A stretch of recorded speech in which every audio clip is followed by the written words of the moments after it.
Empat perkara yang membuat Rasulullah SAW menangis. 1. Memikirkan umatnya. Rasulullah SAW begitu sayang kepada umatnya. Diceritakan dalam suatu riwayat, beliau sampai meneteskan air mata karena memikirkan umatnya.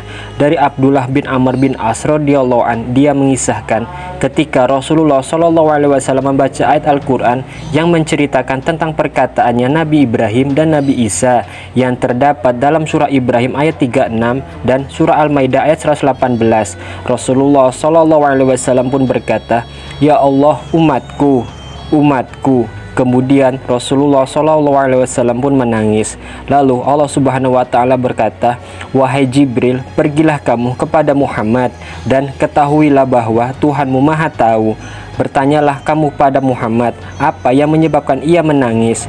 Maka Jibril mendatangi Nabi Muhammad SAW dan bertanya kepadanya apa yang membuatnya menangis.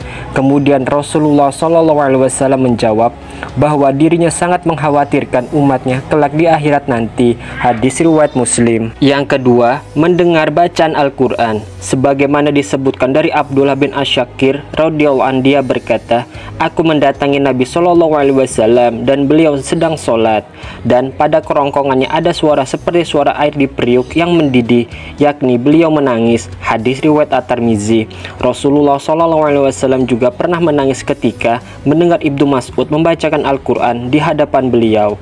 Hadis ini diriwayatkan dari Ibnu Mas'ud radhiyallahu an. Dia berkata, Rasulullah SAW bersabda, "Bacalah Al-Quran di hadapanku." Aku bertanya, "Apakah aku membaca di hadapan engkau, sedangkan Al-Quran ini diturunkan kepadamu?" Rasul berkata, "Aku suka kalau aku mendengarnya dari selain aku." Maka aku membaca surah An-Nisa hingga aku sampai pada ayat, "Maka bagaimanakah halnya orang kafir nanti? Apakah kami mendatangkan seorang saksi atau Rasul dari tiap-tiap umat, dan kami mendatangkan kamu Muhammad sebagai saksi atas mereka?"